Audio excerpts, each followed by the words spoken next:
On August 19, 2011, three men walked out of a courthouse in Jonesboro, Arkansas, and into the late summer heat. They had been inside for 18 years, inside various institutions, inside cells, inside a legal system that had decided they were guilty in 1994, and had spent the following 18 years finding ways to defend that decision. Damien Echols had spent those years on death row. He had entered prison at 18 and was leaving at 36. Jason Baldwin had entered at 16. Jesse Miskelly at 17. They were free, but not in the way that the word usually means. What they had signed to secure their release was an Alford plea, a legal instrument that allowed them to maintain their innocence publicly, while simultaneously acknowledging that the prosecution had sufficient evidence to convict them. The state of Arkansas agreed to release them for time served. In exchange, the state did not have to say it was wrong. No investigator was disciplined. No prosecutor was censured. No official of any kind was asked to account for 18 years of three men's lives. The legal record in Arkansas still shows, as of today, 3 convictions for the murders of 3 8-year-old boys. The men who were convicted maintain they did not commit the murders. The DNA found at the crime scene does not match them. The confession that was the primary evidence against them was given by a 17-year-old with an IQ of 72 after 12 hours of interrogation without an attorney and was recanted almost immediately. But Arkansas did not exonerate them. Arkansas released them. There is a difference, and the difference matters, and Arkansas understood the difference perfectly when it chose the Alford plea over a new trial. This is not a story about whether Damien Echols is innocent. Most of the people who have examined this case carefully have concluded that he is, and the evidence supports that conclusion. This is a story about a small town in Arkansas that needed something in the spring of 1993, needed it badly quickly, with the particular urgency of a community that has had something terrible happen inside it and cannot sit with uncertainty. About what that town found and what it cost, and about what it still has not been willing to say. West Memphis, Arkansas is not Memphis, Tennessee. They share a name and a river. The Mississippi runs between them wide and brown and unhurried, but they are different places in ways that go deeper than geography. Memphis is a city. West Memphis is a town of about 25,000 people in Crittenden County on the Arkansas side of the river in the flat lowland country where the delta begins. It is a working-class town historically dependent on trucking and agriculture and the industries that cluster around interstate highways. In 1993, by any measure of economic well-being, it was a town under pressure. Poverty rates above the state average schools underfunded the particular strain that settles on communities that have been left behind by the larger economy. It was also, in the way of many small towns in that part of the South, a deeply religious community. Not in the sense of formal observance, only though the churches were central and well attended, but in the sense of a shared moral vocabulary. A shared understanding of what was right and what was wrong, and what the world looked like when those categories were violated. The evangelical Christianity of West Memphis in 1993 was not a peripheral feature of the town's life. It was the structure through which the town understood itself. Into this community in the early 1990s came the tail end of the Satanic Panic. The national wave of fear about organized satanic abuse that had begun in the mid-1980s and had worked its way through the country's preschools and daycare centers, and eventually into its high schools and its small towns. By 1993, the panic was past its peak in most places. In West Memphis, it arrived on schedule. Damien Eccles was 18 years old in the spring of 1993. He wore black clothing. He listened to heavy metal music. He had checked books about Wicca out of the public library. He had told a therapist at some point in his troubled adolescence that he was interested in the occult. He had been in trouble before minor incidents, shoplifting, the kinds of infractions that accumulate around teenagers who are struggling and who do not fit the shape their community expects of them. In a different town at a different time, Damien Eccles might have been nothing more than a difficult teenager on his way to becoming eventually a complicated adult. In West Memphis, Arkansas in 1993, he was the kind of person a frightened community looks at and thinks they're. On the evening of May 5, 1993, three 8-year-old boys rode their bicycles away from their homes in West Memphis and did not come back. Steve Branch, Michael Moore, Christopher Byers, second graders, all of them friends the way 8-year-old boys are friends, bound by proximity and age and the specific freedom of a weekday evening in a neighborhood where children were still allowed to move through the streets without adult supervision. They had gone off together after school. By dinner time, they had not returned. Their parents called each other. Then they called the police. The search that night found nothing. The following morning, May 6th, a detective noticed a shoe floating in a drainage ditch in a forested area called Robin Hood Hills. The bodies of all three boys were found in the ditch naked, hog-tied with their own shoelaces, bearing injuries consistent with severe beating. Christopher Byers had additional injuries that would later be disputed at length. Whether they were made before or after death by a human hand or by an animal became one of the central contested questions of the investigation and the trials. West Memphis went into a state of shock that is recognizable across communities and across decades, the specific shock of the violent death of children, which carries a quality of horror unlike almost any other crime. Because children's deaths violate the most fundamental assumption that communities make about themselves, that the small and vulnerable will be protected. The police were under immediate and intense pressure to find whoever had done this. The community needed them to find it quickly. Uncertainty in a moment like this is its own kind of unbearable. The police had a theory before they had evidence.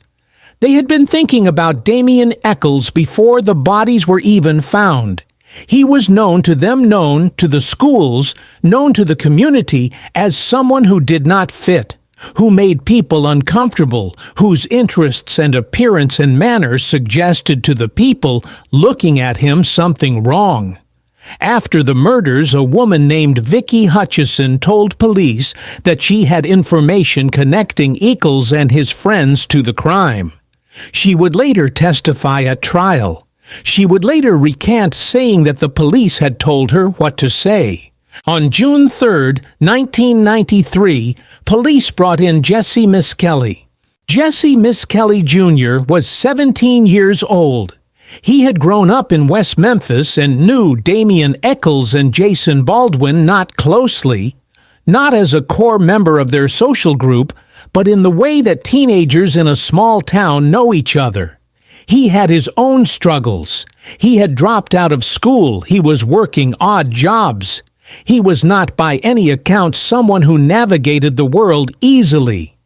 Psychologists who later evaluated him placed his IQ at approximately 72, a number that corresponds in terms of functional ability to roughly a fourth-grade level of academic comprehension. Think about what it means to sit in a police interrogation room for 12 hours when you are 17 years old. When your ability to understand complex language and abstract consequence is limited. When the people across the table from you are adults with authority and with a specific outcome they need you to produce. Think about the hours of questions. The same questions framed different ways pressing toward the same answer. The promises and the suggestions and the implicit and explicit messages about what cooperation might mean and what resistance might cost. Jesse Miskelly sat in that room from early morning until late in the evening.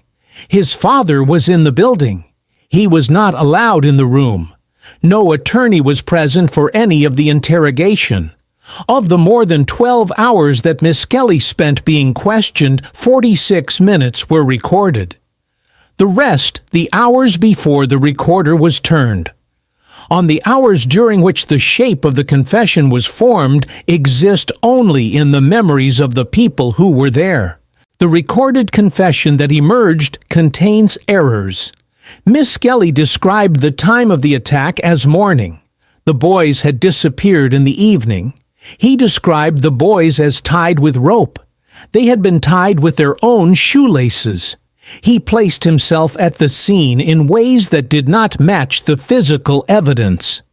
He described details of the crime that were factually wrong in ways that should have given investigators pause, should have prompted the question of whether the person describing the crime had actually been there. The investigators did not pause. They had their confession. Miskelly recanted within days. He said he had told them what they wanted to hear because he wanted to go home. His attorney instructed him to say nothing further.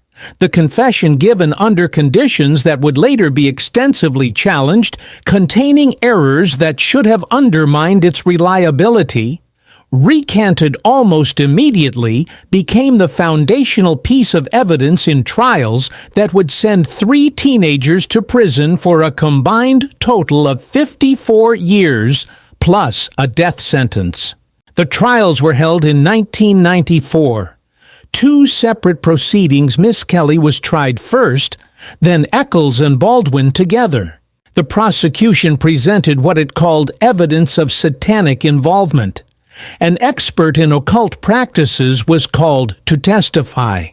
The expert examined photographs of the crime scene and described for the jury the ways in which the wounds and the positioning of the bodies were consistent with satanic ritual murder.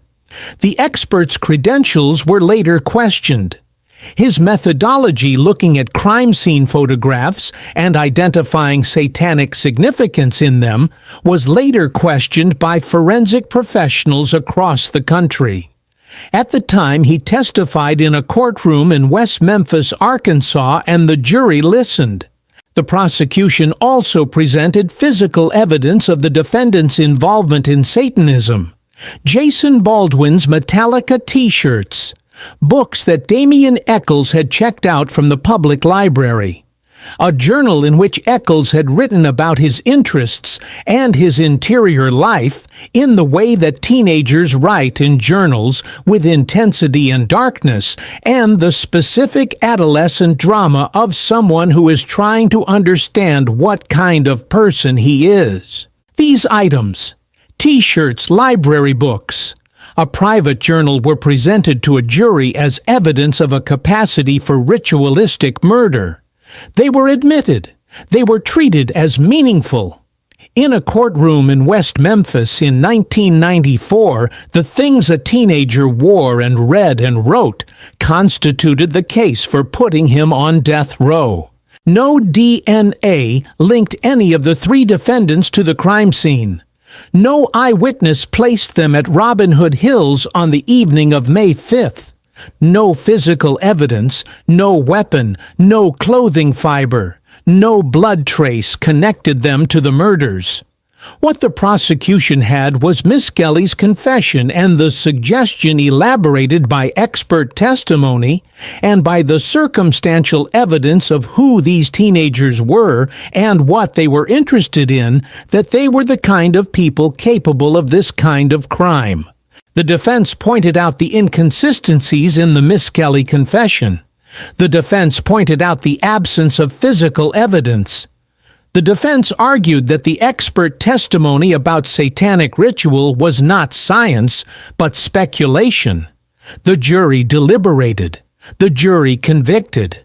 Damien Echols was sentenced to death. Jason Baldwin was sentenced to life without parole. Jesse Miskelly was sentenced to life plus 40 years. After the verdict, reporters interviewed members of the community. The responses reflected a community that had been frightened and was now relieved. Not satisfied exactly, not at peace, but relieved in the way that a community is relieved when a verdict arrives and the uncertainty is over and the thing can be named and the named thing can be punished. People said the system had worked. They said the right people had been found. They said their children were safer now. In the years that followed, some of them would change their minds. Others never did. In 1996, an HBO documentary called Paradise Lost: The Child Murders at Robin Hood Hills was released. Filmmakers Joe Berlinger and Bruce Sinofsky had spent months in West Memphis during the trials and in the period immediately after. They had filmed the community, the families, the defendants, the legal proceedings. They had access that journalists rarely get to a story of this kind, and they used it to produce something that functioned less like a crime documentary and more like a portrait of a place trying to understand something it could not understand.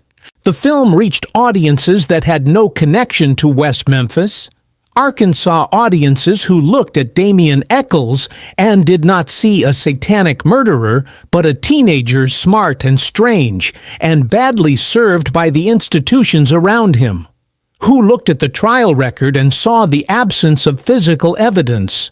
Who looked at the Miskelly interrogation and saw a minor with diminished capacity being questioned for 12 hours without representation. Celebrity support began to arrive. Attorneys, forensic experts, a second documentary, a third. Organizations dedicated to the wrongful conviction case. The world outside West Memphis was becoming convinced that 3 people had been imprisoned for crimes they did not commit. West Memphis itself was more divided. The families of the murdered boys were split. Some came to believe the West Memphis 3 were innocent. Others maintained their guilt through everything that followed.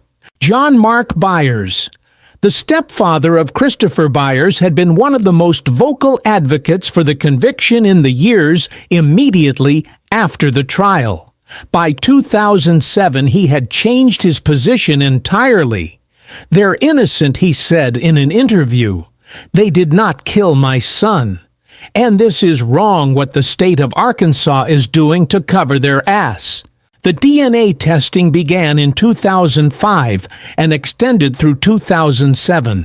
The technology available in 1994 had not been capable of producing the results that 2005 technology could produce.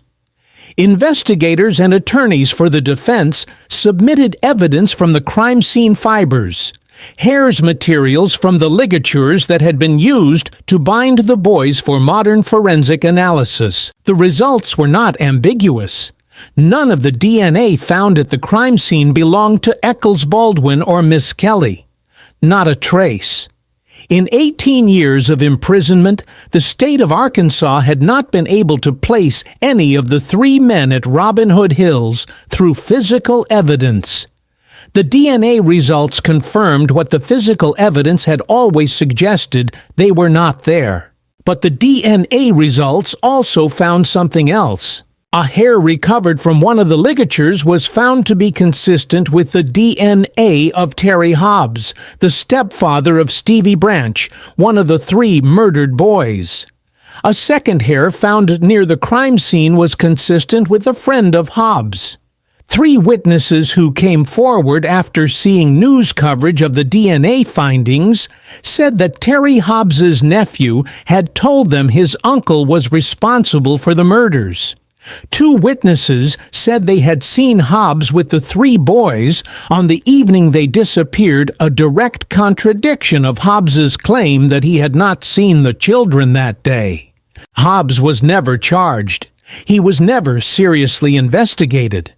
The interview conducted by Arkansas law enforcement after the DNA results became known lasted, according to his defense team, for a handful of questions before it was concluded.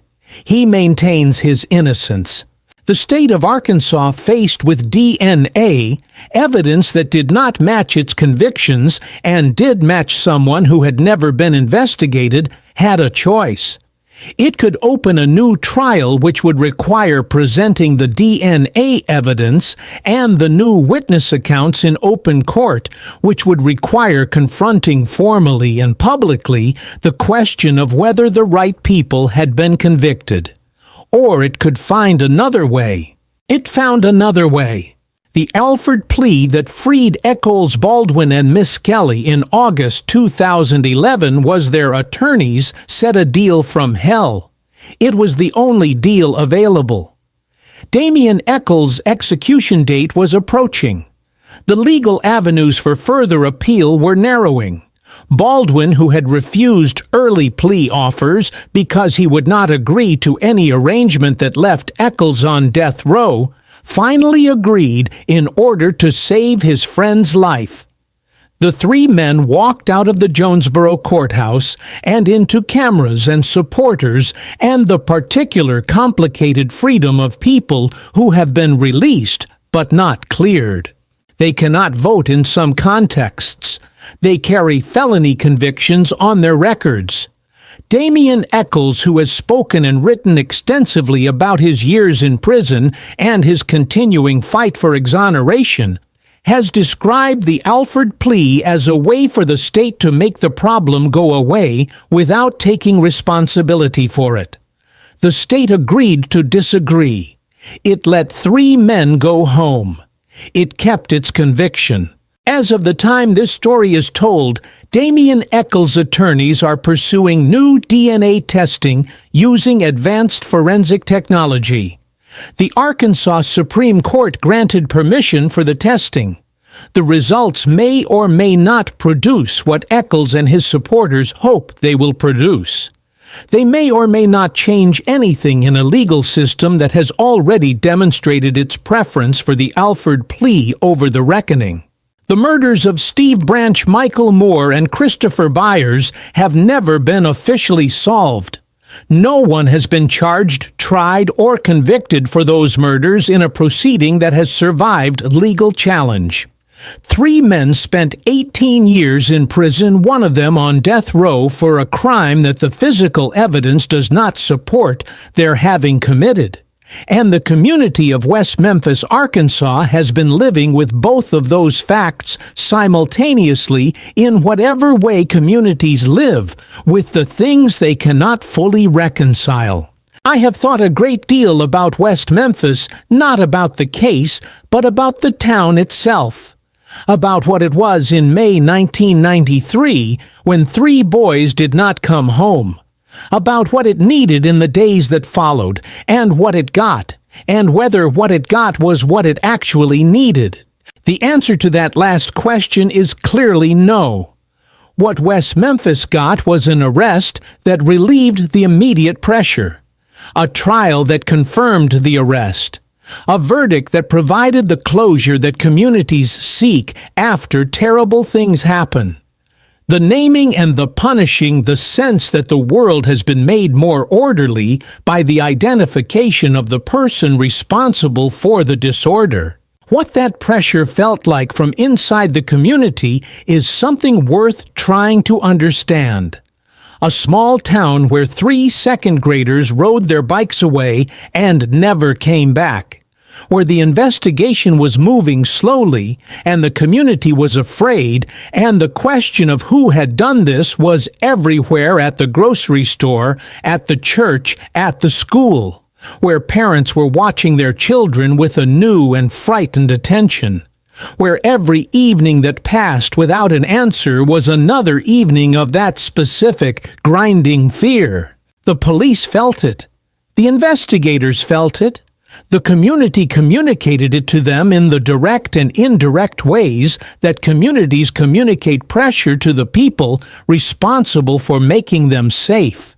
And when a confession arrived, even a contradictory one, even a recanted one, even one given by a teenager who had been in a room for 12 hours without representation, the pressure eased.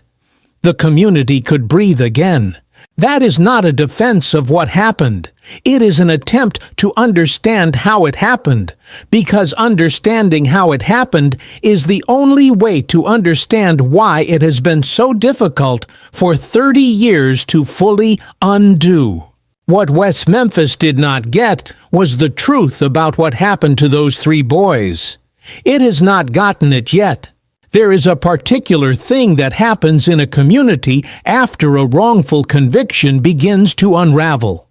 The community has to find a way to hold 2 things simultaneously: the grief of what happened to the victims, which is real and permanent, and does not go away, and the growing evidence that the people punished for it were not responsible. These 2 things are not incompatible, but they feel incompatible because accepting the second one seems like it might require diminishing the first. Like saying the boys' deaths mattered less than the technical question of whether the right people were convicted. It does not require that at all. What it requires is something harder: the willingness to say that a terrible thing happened, and that in trying to answer it, the town made another terrible thing happen, and that both of those things are true, and that the first does not excuse the second. West Memphis has not fully said that. Arkansas has not said it. The Alford plea was designed specifically so that neither of them would have to. Damien Eccles wore black and listened to heavy metal and checked out library books about Wicca and grew up in a town that did not have a place for him. He was 18 years old when he was arrested. He spent 18 years of his life on death row in Arkansas for murders he maintains he did not commit and that the physical evidence does not connect him to. The 3 boys in Robin Hood Hills deserved better than what the investigation gave them. The 3 teenagers who were convicted deserved better. The community of West Memphis deserved better. Deserved an investigation that was thorough enough and honest enough to find what actually happened, instead of an investigation that found what it needed to find. What actually happened in Robin Hood Hills on the evening of May 5, 1993, has never been established in a court of law. That is the thing West Memphis is still living with. That is the thing that the Alford plea did not resolve, and that new DNA testing may or may not resolve, and that the legal system of Arkansas has so far shown no interest in resolving on its own. 3 boys died. 3 other people lost 18 years. And the question at the center of it, what happened and who did it, is still more than 30 years later unanswered.